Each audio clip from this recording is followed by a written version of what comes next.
Y vamos a conversar en la entrevista principal con el diputado Gonzalo Winter, que ha estado aquí ya varias veces. Pero además, Gonzalo, hoy día para ti es un día relativamente simbólico, porque, bueno, hace 4 años, o 4, no, ¿cuántos años pasó? Perdón, tú estás entrando. Hace un año estaba la elección parlamentaria que finalmente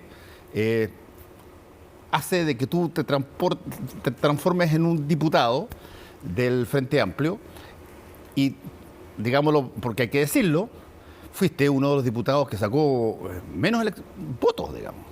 En la de hace 5. Esa era esa. En la de hace 1 fui el tercero más votado del país. ¿Cómo se ve en perspectiva cuando ya tú estás metido en la política real de todos los días, lo que fueron esas, esos sueños prematuros de campaña, de todo lo que hubo que ver? ¿Qué cosas de eso quedan en la memoria? ¿Qué cosas, si es que tuvieras que hacer de nuevo una campaña para tu reelección, qué mejorarías, qué buscarías, cómo sería esa conversación con las personas que tú pedirías su voto? Yo creo que sería bastante similar. Y yo creo que ahí hay que hacer una distinción, porque obviamente las campañas necesariamente tienen que acarrear, o sea, tienen que tener la capacidad de movilizar emociones.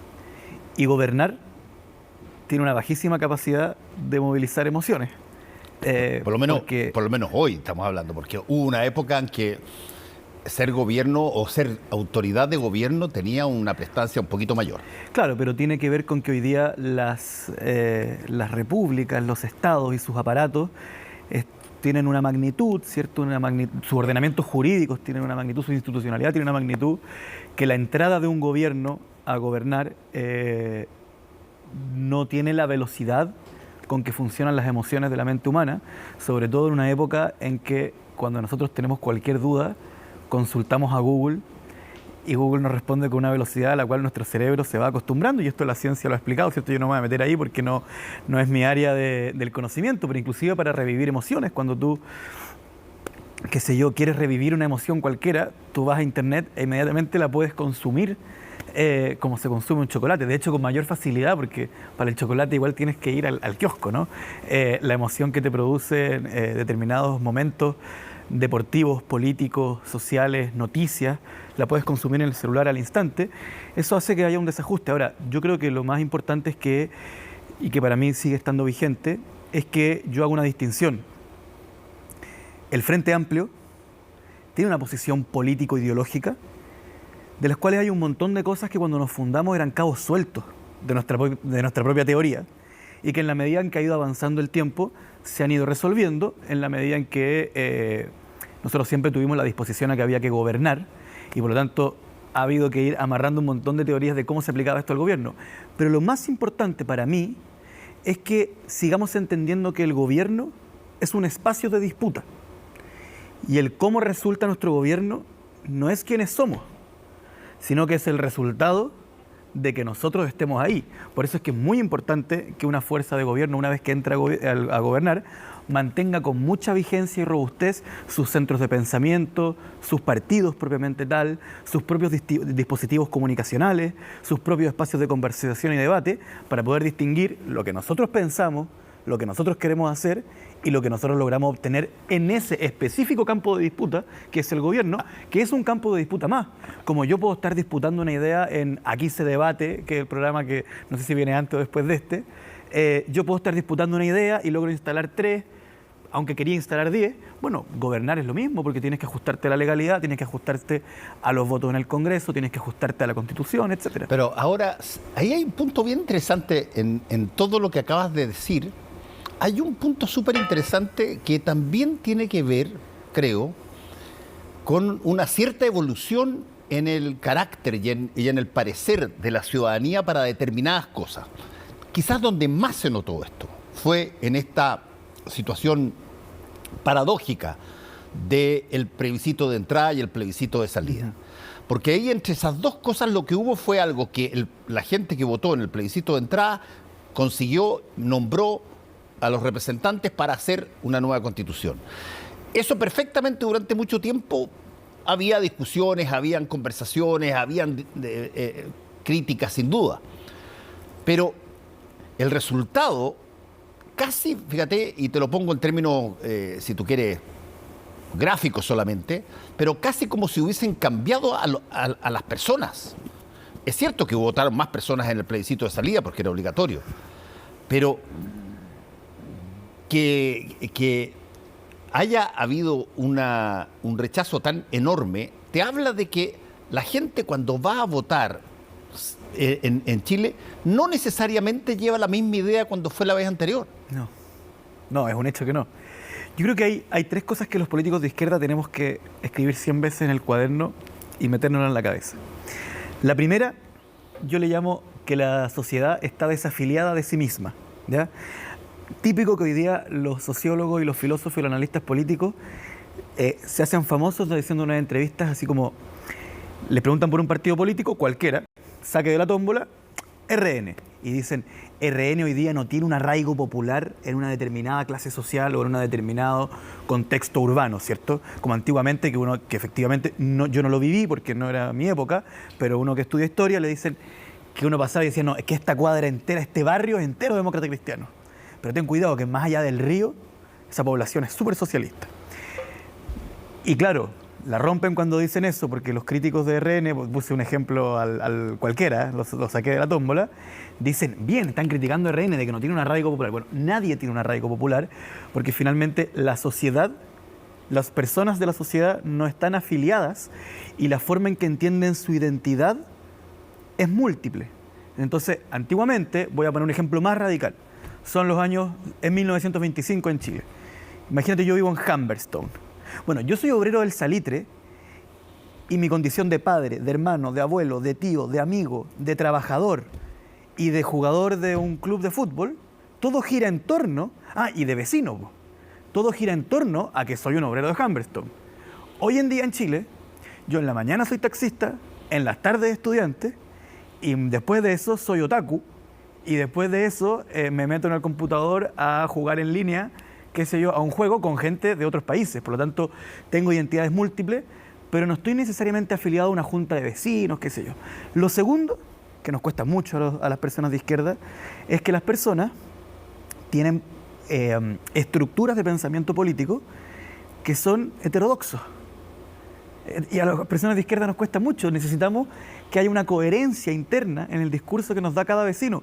Pero eso es un problema nuestro. Es una necesidad y una angustia muy propia de nosotros, que decíamos, tengo 7 ideas, las 7 tienen que tener una cierta coherencia entre ellas.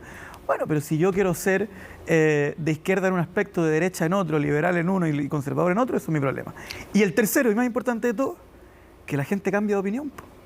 Y cambie de opinión con la velocidad y ritmo que se le dé la gana. Sí. O sea, yo creo que son 3 principios que las personas de izquierda tenemos que yo me acuerdo que hace como 3 semanas atrás, en el minuto de confianza de tolerancia cero, yo saqué a colación un proverbio japonés que decía: los seres humanos estamos seguros en todo el transcurso de nuestra vida realmente solamente de 3 cosas. Nacemos, morimos y cambiamos. Y fíjate que eso que, acuérdate tú, yo soy de una generación mucho más vieja que la tuya, pero hubo un momento dado... Yo creo que no era necesario...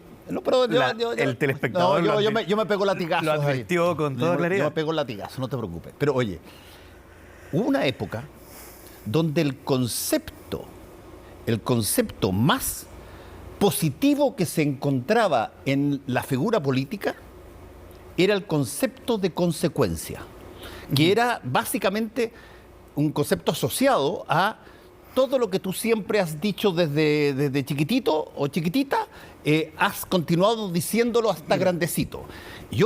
A mí me sorprendía un poco porque decía, pero a ver, en el transcurso de esa vida algo la debe haber afectado, habrá cometido errores y ha embalado para otro lado. Pero no, bueno, esa cosa en los partidos y particularmente en la izquierda era muy potente. No, claro, tengo una visión más parecida a la tuya. Yo estoy súper orgulloso de no ser la misma persona que era a los 20, porque básicamente los 20 era un tipo de 20 y tenía todos los errores y también toda la falta de sabiduría que uno tiene cuando es más joven. De hecho, yo siempre he sido muy reacio a la tesis de la juventud. De hecho, lo he discutido acá, sobre que siempre dije, lo mío cuando fundamos el Frente Amplio era mucho más sencillo. Yo estaba orgulloso del Frente Amplio porque consideraba que era más de izquierda de lo que había, no porque era más joven, ¿ya? Incluso alguna vez también acá, en otra entrevista, planteé que los 35 años del presidente Boric para mí no eran una de sus virtudes, que si a mí me hicieran competir para presidente de Chile a Gabriel Boric de 62 versus Gabriel Boric de 35, sin ningún otro dato, yo me inclinaría al de 62. Pero lo importante es qué persona es, ¿no? y qué representa. Ahora, volviendo a lo anterior, creo que hay algo que es muy importante y que esta semana va a ser muy, muy álgido y muy complicado con respecto a la situación constituyente y el plebiscito de entrada y el plebiscito de salida. ¿Cuál era la promesa principal? Y creo que esto no está en discusión en el asunto constituyente hoy día. Justamente porque los políticos, algunos, abrazan de forma tan radical la idea de que la gente cambie de opinión, que finalmente no son líderes, sino que son solamente cabeceadores de encuestas.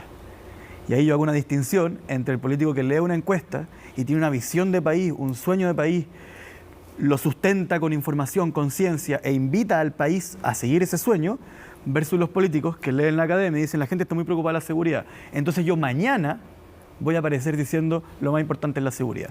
Lo que necesitamos ahora son políticos que tengan una visión de país y que estén dispuestos a ceder puntos y a negociar con otros políticos otras visiones de país. ¿Qué tanto de lo que estás diciendo en este momento, Gonzalo Winter, aplica a básicamente el grupo que con tanta fuerza entró en 11 años y ya está en la moneda? ¿Puedo cerrarlo del plebiscito de salida? Ciérralo. La promesa del proceso constituyente y del plebiscito de entrada era que por primera vez el pueblo, que ya es una palabra muy difícil de ocupar, porque qué es, a dónde empieza, a dónde termina, etcétera, iba a escribir la Constitución. Era muy sencillo. El pueblo va a escribir la Constitución. Y lo que yo creo que no se vio correctamente, y que algunos, esto es muy feo, pero lo tengo por escrito y publicado, y que algunos advertimos, es que la relación que tiene el pueblo de Chile, y que tenía el 19, el 20 y el 21, con el voto, no permitía extraer o predecir que por el solo hecho de elegir representantes a una convención, que esos representantes escribieran un texto, iba a hacer que el pueblo de Chile considerara que porque había votado por ellos, entonces había escrito la nueva Constitución. Lo más sorprendente de todo, y lo más impactante de todo, no es que personas como yo se hayan creído eso, porque yo soy parte del anciano régimen, soy un diputado del Congreso, del edificio de Pinochet, qué sé yo. Lo más impresionante de todo es que personas que participaban de movimientos sociales y que toda la vida impugnaron a las autoridades de la democracia liberal burguesa porque su único vínculo, como algo chiquitísimo, con el pueblo, era que hace 4 años alguien había marcado una rayita por él. ¿Cierto? Entonces si aparecía, qué sé yo, Pablo Longueira, nadie le iba a decir, usted que es un representante, o sea, mucha gente lo pensaba, pero muchos dirigentes de movimientos sociales, ¿cierto?, impugnadores del modelo y del sistema, no iban a decir, oye, yo le tengo respeto a Pablo Longueira porque es un representante popular electo en elecciones. Pero el día en que ellos fueron electos en elecciones, el día en que alguien marcó la rayita por ellos, entonces sí dijeron, yo debo ser nítida, concreta y absolutamente el representante del pueblo. ¿Qué planteé yo en una columna que escribí ante el plebiscito? Ahí te metiste en una camisa de 11 varas con tu propia gente, ¿eh? Por supuesto. A eso venimos a última mirada. Por cierto. ¿Qué planteé yo ante el plebiscito de entrada? Lo dejé por escrito. Hice una pregunta muy sencilla. Porque en esa época el debate era los independientes. ¿Cuál es el rol de los independientes? Y en segundo lugar, porque ya estaba medio resuelto, el rol de la paridad, de los escaños reservados, etc. Entonces, ¿qué planteé yo? Y lo planteé en un montón de foros. ¿Qué pasaría si el 100% de la convención son 50% mujeres, 100% independientes, 80% pueblo originario? No, ya ponte 20, 40% pueblo originario. O sea, cumple con todos esos checks que estábamos discutiendo. Pero, elegida la convención, se arriendan una casa sin señal, ni de internet ni de celular, escriben la nueva Constitución, bajan al año y nos dicen, tenemos el nuevo texto. ¿Va a sentir el pueblo de Chile que en aquel proceso ha sido el protagonista? Mi respuesta era que no tenía... Ojo, quizá en otras épocas de la historia de Chile podría haber pasado, porque en los barrios socialistas la gente podría haber dicho, si mis dirigentes... Claro, están en el grupo... Si mis dirigentes me están diciendo esto, yo lo acepto porque yo soy socialista y hay socialistas planteándolo. Pero en la actual estructura política del pueblo de Chile, no había ninguna posibilidad de que el pueblo dijera, yo fui protagonista por haber ido a votar hace 4 años, y yo no entiendo cómo eso se pasó. ¿Cuál es la sensación que yo tengo? Que finalmente la izquierda, en la elección de constituyente, tuvimos una conexión, una afinidad con el diagnóstico que el pueblo tenía sobre el modelo y el sistema y la situación de Chile, en donde había una situación de abuso, ¿cierto? En donde había una oligarquía excesivamente, que se llevaba los frutos del esfuerzo de todos de manera excesiva, y que no era que los últimos 30 años habían sido solamente de miseria y explotación, pero que los trabajadores y trabajadoras habían recibido por lo que trabajaban, no correspondía a su esfuerzo y que había que hacer un proceso de justicia. Tuvimos un match, como se dice ahora, de diagnóstico. Pero como el pueblo vino la pandemia, bajaron las movilizaciones, que eso es algo también muy interesante, como mucha gente había nueva en el estallido social, no tenían bien aprehendido que las movilizaciones tienen ciclos de flujo y reflujo. Entonces pensaban que el estallido iba a ser para siempre. Y los que habíamos participado, qué sé yo, el 2011, el 2006, sabíamos que la cosa sube y baja, ¿no? Entonces se plantea que, o sea, digamos, este pueblo que está en las calles, de alguna forma empieza a volver a sus vidas. Y sus vidas se empiezan a poner complicadas con la pandemia. Y empieza a haber cesantía, etc. ¿Cuál es el resultado de eso? Que los cabildos ciudadanos se vacían y finalmente, cuando la convención llega con los mecanismos, y esto yo no creo que lo que estoy planteando sea el punto más importante de por qué ganó el rechazo, pero sí creo que es el menos discutido. Cuando llega la convención con los mecanismos, el pueblo se presenta como neutro frente a ellos. Ok, si estuvimos de acuerdo en el diagnóstico, pero el cuál va a ser el mecanismo para que haya agua en Petorca, en eso yo no he participado.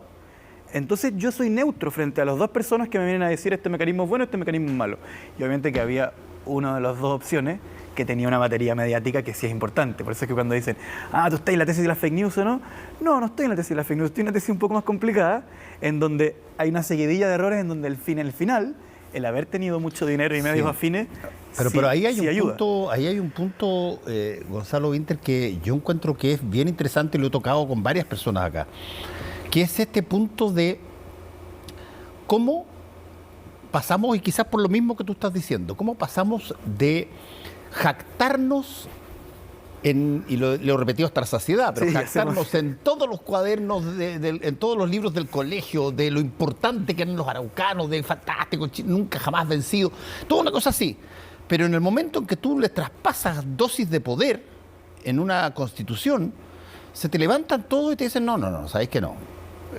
Ok, da escaño, ya, pero este país es nuestro. A ver, ahí hay una situación que requiere otra mirada.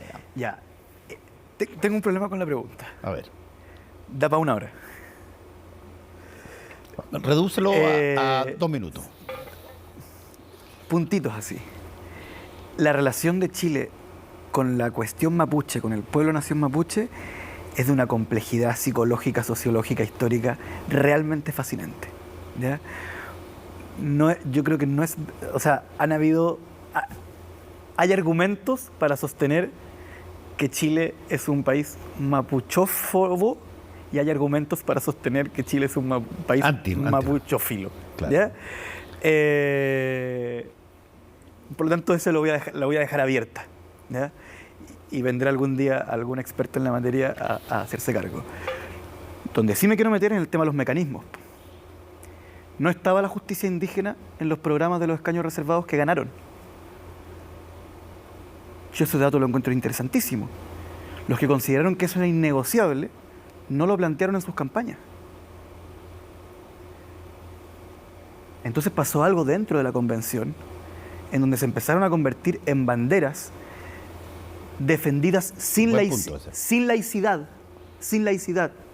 de manera religiosa, Digo religiosa, quizá una exageración, pero lo que quiero decir es algo que es una barrera que no se puede tocar, cuestiones que hace 6 meses, cuando te presentaste a la elección, no considerabas importantes.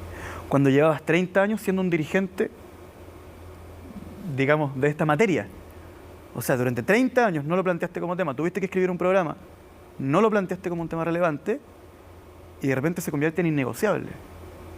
Ahí pasó algo que tiene que ver con la participación y los mecanismos. Yo me pregunto si los mecanismos que allí se propusieron y que se consideraron innegociables eran verdaderamente representativos de... A ver, sobre esos mecanismos, porque me queda muy poco tiempo, pero quiero tocar un tema que tú estás proponiendo, que es sobre mecanismos, que es de qué manera, en cualquier forma, voy a ser optimista, de cualquier forma que se genere la nueva instancia que se produzca, ¿cómo se relaciona con la ciudadanía?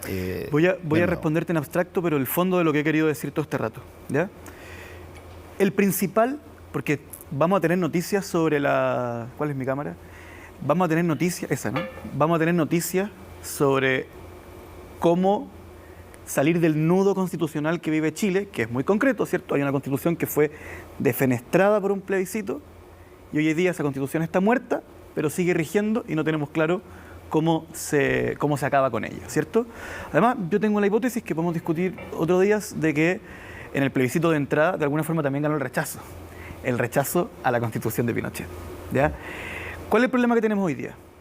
¿Cuál es la principal exigencia que yo le puedo hacer a una Constitución? Que sea proveedora de legitimidad, ¿cierto? A uno en la escuela de Derecho le enseñan que esto es como un árbol, algunos lo ponen como una pirámide, etcétera, pero que en el fondo, si tú paras en la luz roja, tú digas, paro en la luz roja porque esto está acorde a cómo lo discutieron el Ministerio de Obras Públicas con la MUNI, con el decreto municipal, y el decreto municipal proviene de, o sea, es legítimo porque está acorde con la ley de municipalidad, y la ley de municipalidad está acorde con hasta la Constitución. Y por lo tanto, cuando yo estoy haciendo una barricada y me vienen a tomar detenido, de alguna forma está bien que me tomen detenido porque he violado una ley, ¿cierto?, que fue proveída democráticamente y que es legítima, y que el uso de la fuerza es legítimo, ¿cierto? O sea, qué bueno que esta Constitución me obligue, porque tiene derecho a obligarme, porque ha sido proveída democráticamente. Entonces vamos a la segunda parte, que es, si el principal objetivo de una Constitución es proveer legitimidad al ordenamiento jurídico, ¿cómo tiene que hacerse? ¿Cómo tiene que producirse para proveer legitimidad? Muy sencillo, de manera democrática. ¿Qué significa democrática? Literal, pero literalmente, que el pueblo la haya escrito. Hoy día puede ser que pueda salir un acuerdo en que digan 4 profesores de Derecho Constitucional van a escribir un texto y mientras hablamos de la inflación y la seguridad, y estamos en estos dime y diretes de que José Antonio Kast dice asaltaron a alguien, esto es culpa de Boric, y sale la oposición y dice en realidad ese asalto no es culpa de Boric, sino que es un problema más complejo, bla, bla, bla, bla, bla. Y entre medio se cuela una nueva Constitución. Pero cuando Chile tenga un problema consigo mismo, cuando estalle la sensación de injusticia que cada cierto tiempo en Chile ocurre, y es cosa de mirar la historia súper reciente, la más o menos reciente y la no tan reciente, sabemos que hay un péndulo en donde Chile se preocupa de lo material, de lo urgente, de lo inmediato, y de repente vuelve a la injusticia. Cuando vuelva la preocupación por la injusticia, la gente se va a preguntar nuevamente, ¿y qué sistema me rige? ¿Quién ordenó todo esto? Lo ordenó la Constitución. ¿Y qué Constitución? La que fue producto de un acuerdo entre 4 pelagatos en el que tú no participaste, en el que tú no tuviste ninguna participación, sino con unos partidos políticos por los que eventualmente votaste, pero ni siquiera te acuerdas bien por quién votaste, porque la gente no se acuerda bien por quién votó en las elecciones parlamentarias, resolvieron que esta era una Constitución.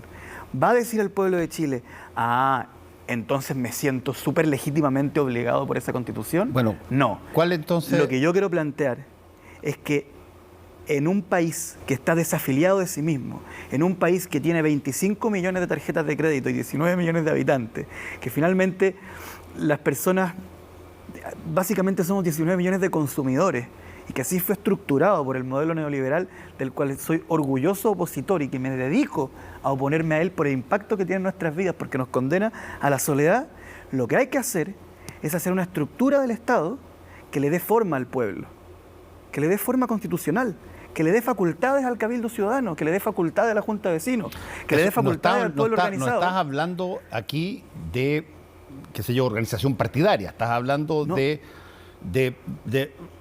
tipos de estructuras que soy 100% partidario de los partidos políticos. De hecho, he dedicado toda mi vida adulta a la construcción de partidos políticos que se quiebran, se fusionan, etcétera. Pero desde que tengo 18 años hasta mis casi 36, todos los meses he pagado cuotas de algún partido político. Mi punto son dos. Uno, la nueva Constitución no va a sentirse como legítima si no le damos al pueblo un rol específico que sea más complejo que ir a votar, ¿cierto? Y en segundo lugar, en los mecanismos con que la nueva Constitución diseña el país, tiene que otorgarle al pueblo ciertas facultades en el proceso legislativo, en el proceso municipal, etcétera, porque la idea que teníamos en 1811, cuando se hizo el primer Congreso, de que finalmente tú participabas de tu cabildo y 5 años después te contaban cómo salieron las cosas, no se corresponde con el siglo XXI. Ahí hay un punto, Gonzalo. Y por último, Internet es un regalo que nos cayó del cielo para poder tener una democracia mucho más compleja. Ahora, ahí hay un punto que ya no me queda tiempo, pero te lo voy a plantear igual para que la próxima... ¿Y yo no voy a poder responder? Sí, sin duda puedo responder cortito. Mira, que tiene que ver con esta otra cosa. Cuando el pueblo vota como yo quiero, uno siente que el pueblo participó. Cuando el pueblo vota en contra de como yo quiero, bueno, no se dice, oye, el pueblo también participó, solo que tuvo una opinión distinta a la que yo quería. ¿Cómo se nota cuando un pueblo participa de la construcción de una constitución? Nosotros no lo hemos visto jamás. Salvo porque tú tienes...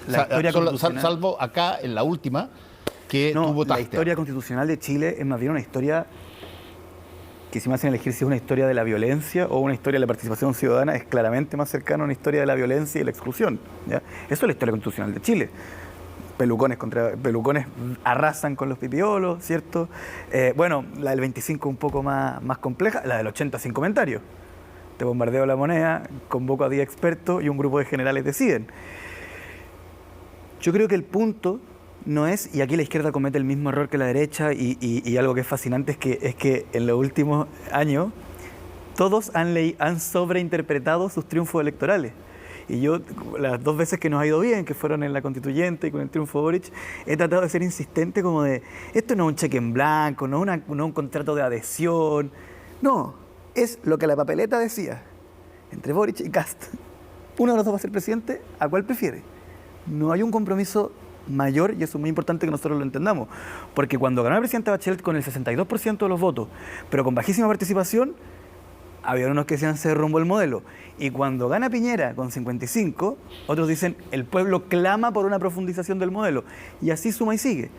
Yo lo que estoy planteando no tiene que ver con las elecciones o con que la gente salga de izquierda a derecha, sino que es organizar la democracia de tal modo que el pueblo en tanto pueblo tenga ciertas facultades legales y constitucionales, que el cabildo tenga ciertos poderes con respecto a las ordenanzas municipales, y que y que en el fondo seamos capaces de prever qué efectos va a tener la exclusión, porque si hoy día decimos el pueblo no tiene nada que ver, 5 expertos van a escribir la nueva constitución, yo creo que van a lograr que se apruebe en el Congreso, pero en 10 años más, para el próximo estallido, van a lograr que la gente sienta que no tiene derecho a prender una barricada porque el ordenamiento jurídico ha sido proveído a través de mecanismos democráticos y por lo tanto se siente obligado por él. Yo creo que no. ¿Eres optimista respecto de lo que se está discutiendo hoy día, los distintos partidos y todo lo demás, de lo que se está creando? Más o menos. Más o menos. Más o menos. Creo que la derecha tiene 2 pulsiones que son negativas. La primera es que hay un sector de la derecha que definitivamente le gusta esta Constitución. Le gusta porque coincide con su idea, por eso llamaron a votar rechazo. Por eso la escribieron 40 años atrás. ¿Ya? Pero no nos saquemos tampoco la suerte entre gitanos, porque resulta que tú tienes posiciones también en el oficialismo que son extraordinariamente, yo te diría, cerrada. No, o sea, la explicación que se dan de por qué se perdió el plebiscito de salida es básicamente porque no fueron más audaces para hacer más cosas. Sí. Y ese es el problema, además, de... Voy a responder la pregunta, pero ahí hay un problema sobre el debate que damos sobre por qué se perdió, porque el problema es que todo el mundo está interesado en el resultado del debate. Sí. No sé si lo han notado, pero el medio de comunicación alternativo tiene un interés en que se diga que fue gracias al medio hegemónico. El partido que está a la izquierda, Pro Dignidad, tiene un interés en decir que fue culpa del gobierno. El tipo de socialismo democrático tiene un interés en decir que fue un poco culpa de Pro Dignidad. Y así, todo, es un debate que se ha mostrado sumamente deshonesto. ¿Cuál es la segunda actitud que yo creo que es compleja? Es pensar que la foto del momento actual, en donde hay un agobio constituyente, porque fue un proceso traumático para todos, para la derecha porque no la quería, para la izquierda porque lo dio todo y lo perdió todo, ¿cierto? Y en donde tenemos una inflación altísima, nunca antes vista, una crisis migratoria nunca antes vista y una crisis de seguridad nunca antes vista, pensar que hacer una nueva constitución enmarcada estrictamente en el marco del instante que estamos viviendo con sus particularidades va a ser saludable cuando haya otra coyuntura. Cuando haya otra coyuntura, estás hablando a otro estallido, dices tú. No necesariamente.